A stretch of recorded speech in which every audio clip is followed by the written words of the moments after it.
नमस्कार, मी गोपाळ बागुल. माझ्या या जुन्या जुन्या कपाटातून मी माझी एक जुनी वही काढली, एक डायरीसारखी.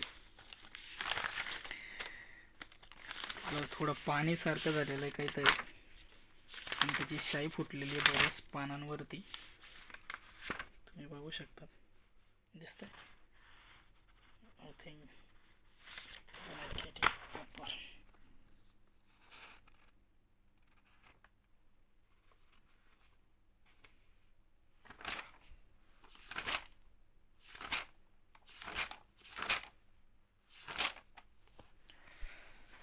सांगायचं तात्पर्य हे की मी लिहायचो आणि त्या नाजूक काळाला मी काहीतरी शब्दबद्ध केलं होतं, जे माझ्या मनामध्ये इतक्या साऱ्या गोष्टी होत्या. जसं की रात्र होते आणि अमावस्येचा काळ असतो, आणि तुम्ही जर जंगलात गेलेत तर तुम्हाला सगळीकडे काळोख दिसतो.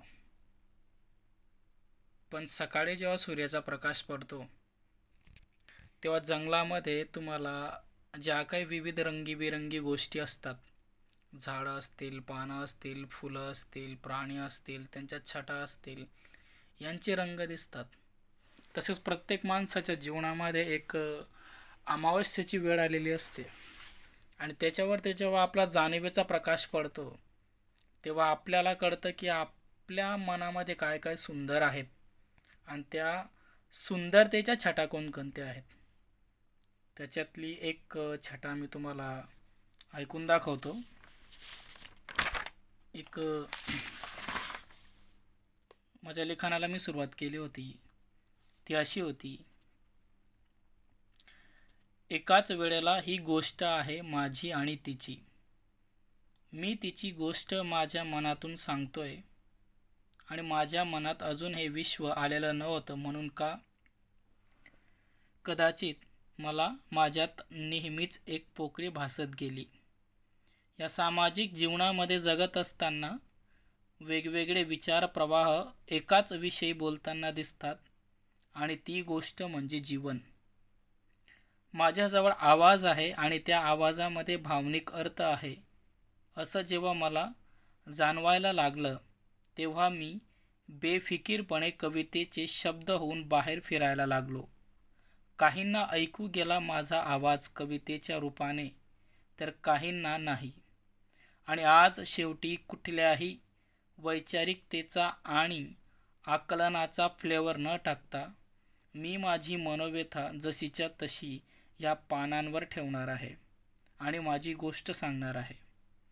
जीवनाची जाणीव कोणावर तरी जीवनापलीकडे प्रेम करायला लागल्यावर होते, आणि हीच जाणीव मी आता सांगायला आणि माझ्या मनातला लेखन अंकुर बाहेर काढायला आलो आहे या आयुष्याच्या सकाळ सकाळी. लेखन अंकुर वगैरे थोडं जास्त होईल, पण त्यावेळेस ते माझ्या मनाचे भाव होते म्हणून ते तसं. आणि हीच जाणीव मी आता सांगायला आणि माझ्या मनातला लेखन अंकुर बाहेर काढायला आलो आहे या आयुष्याच्या सकाळ सकाळी. सकाळ सकाळी ह्यासाठी की ज्या काळोखात मी हे सगळे शब्द सांभाळून ठेवले होते, तर ते उजेडात कसे दिसतात याची मला सुद्धा प्रचंड ओढ लागलेली होती. बऱ्याचदा आपण बोलताना खूप विचार करतो, आणि त्या विचाराच्या विवेकाने आपण कधी कधी व्यक्त होत नाही. आपल्याला जो विवेक वाटतो कालांतराने आपल्याला जाणवायला लागतं, तो विवेक नसून एक प्रकारचा सामाजिक धाक असतो, जो आपण निमूटपणे प्रथा परंपरेच्या नावाने सहन करत आलेलो असतो. पण एक दिवस बांध फुटतो, काही काळ ढगाआड गेलेला सूर्य पुन्हा येतो, आणि आपण हातात गुलाब घेतो किंवा शब्दात गुलाब ठेवून तिला एकदा तरी देतो, फक्त न फक्त देण्यासाठीच. आणि ही प्रकृती आहे. वेळ आली की आवश्यक बदल आपल्यात करतेच आणि ते बदल आपल्याला जीवनाचं मोल आणि त्याच्यातला जिवंतपणाचा अनुभवायला सांगते. ही नियती तुमची अभिव्यक्ती होते. ही नियती माझ्या मनात कधी आलेली असते ते आपल्याला माहीतच नसतं.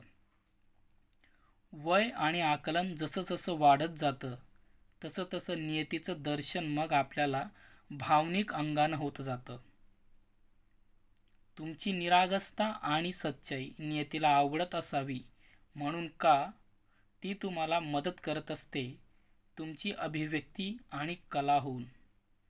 ह्याच नियतीच्या विचारात असताना मला सुद्धा कळलं नाही की ती केव्हा माझ्यात आली आणि तिचे माझ्या मनात खूपच दूर असलेली माझी एक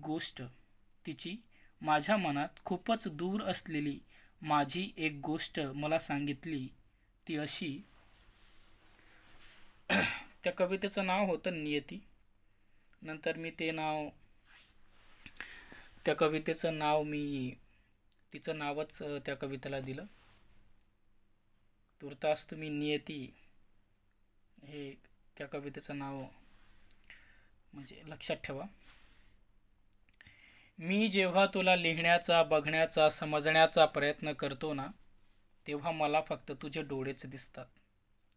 मी जेव्हा तुला लिहिण्याचा, बघण्याचा, समजण्याचा प्रयत्न करतो ना तेव्हा मला फक्त तुझे डोळेच दिसतात. तुझ्या डोळ्यातली एक अश्रू थेंबाची ओढ नेहमीच लपण्याचा, निशब्द असण्याचा प्रयत्न करते तुझ्या जगण्याच्या कवितेत. पण आता तोच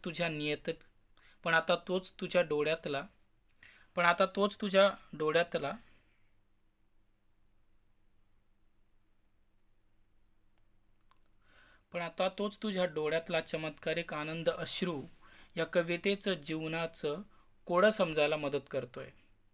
या माणसांच्या मूर्ख बडबडीमधून नियतीला वारूळ संबोधून अनेक कोळ्यांच्या मुंग्या साप माझ्या मनावर टाकण्याचा प्रयत्न केला.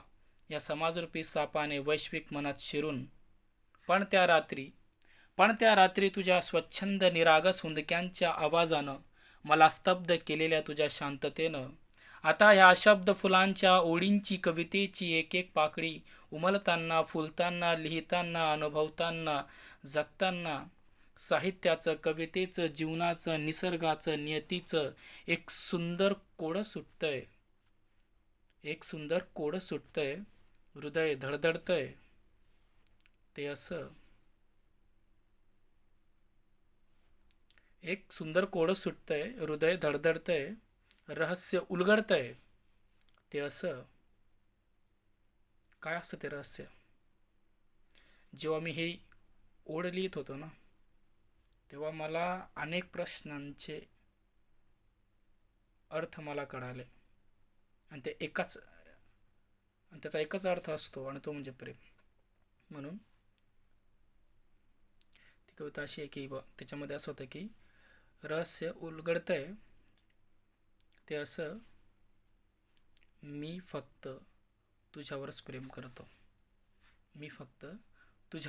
करतो. हीच हाक देतोय मी आता नियतीला, हाच स्पर्श देतोय मी आता नियतीला, हाच ध्यास देतोय मी आता जगण्याचा नियतीला, हाच श्वास विश्वास देतोय मी आता जगण्याचा नियतीला. आज खूप दिवसानंतर मला माझे काही शब्द व्यक्त करावेसे वाटले. तुम्हाला व्हिडिओ आवडल्यास माझ्या चॅनलला लाईक, सबस्क्राईब नक्की करा. धन्यवाद.